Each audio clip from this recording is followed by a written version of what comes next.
Xin chào các bạn nha. Sáng nay tụi mình qua đây để kính ông, nên là tối nay chắc là ngủ lại đây, nhưng mà mai lại tình tiết. Bây giờ các bạn với lại các anh đang đi bán cá đó. Đó, đi bán cá đen đó. Đó, đó mọi người bán hai ba con ở trên đây này. Đó. Đây là nha các bạn. Thằng cầu lao ơi. Mày Bông mày đứa này để làm mày. mày bắt tao xem à? Đi cho cái cắn kìa. Nó Nó tụt tạt luôn. cao là cái chỉnh nó nào. Tệ nghe nó không tệ ra. Ơi, chắc anh chui thật đó. Ê.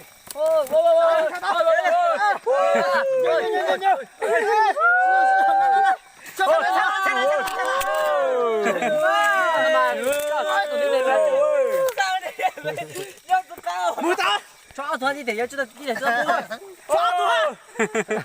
Cho thôi đi để mà bố. Món nào mà tôi con dừa đổi mới tâm linh ơi, có say nữa. Có ai liền tôi chỉ sinh bỏ thức thức. Thầy sinh ra thì Mình nuôi ra thế mình nuôi chỉ áo tua. này trả sao sao sao. Tới chiều nào mà tới chiều đắt lá rồi. Còn nào mà cho nào tiêu cho quả trời xưa cho tàu mà nhau ta nó Nói in Việt Nam á. made in Việt Nam à, giờ China nữa. Nó nó Chỉ là California đó. in hạt bún cầu thôi. Ôi, nó tụi gì hả? Ô, tàu thế nào? Tôi bảo về đây chào mà sinh ơi. Ui, nghe chưa? À chưa à? Chúng ta lại lỗ ra chứ mà. Chọn đun thì là một luộc cười đi nữa. Ôi. Cái chuyện này có âm mưu này, tao sẽ cho dầu lên đó. Ui, đây. Như thế lại tụi tao sao mà. Tôi xưa nó đòn trong Như thế lại tao nó sao mà không bùa à. 근데 나 저저 커 다나서로. 네가 lại na. Nó giờ cho nó sao mà. Này. Ôi! Này.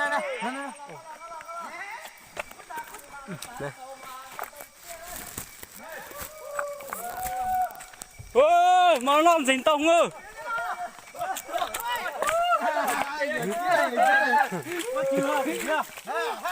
Quay tới.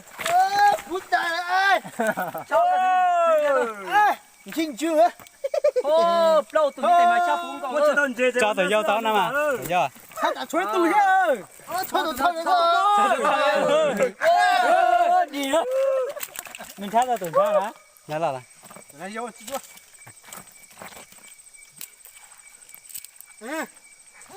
Bang ồ. Rồi, chứ tuần sau mình sẽ hỏi luôn mảng bố tôi. Một ta chỉ Muốn gì đâu? một giống nó chỉ có đi nó xưa.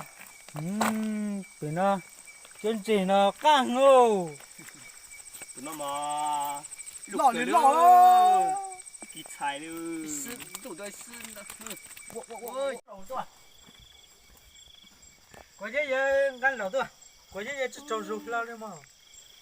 ôi, dám nó bị một đùa, giờ mình máy biết lấy mày à? Ra được.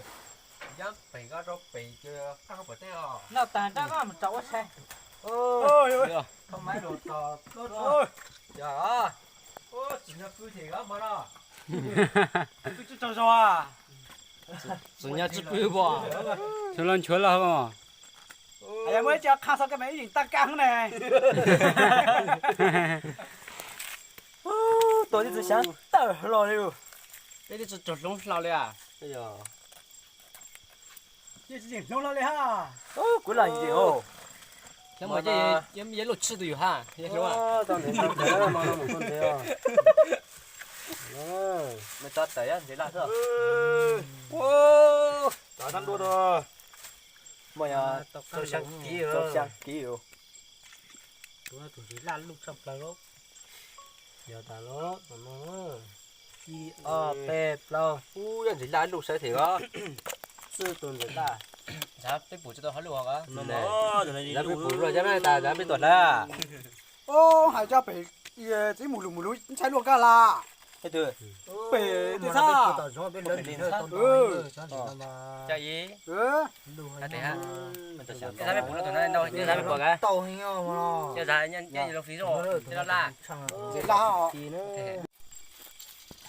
mà nó mà ấy thì ông chàng nó tôi là pe tụ ha cả dễ là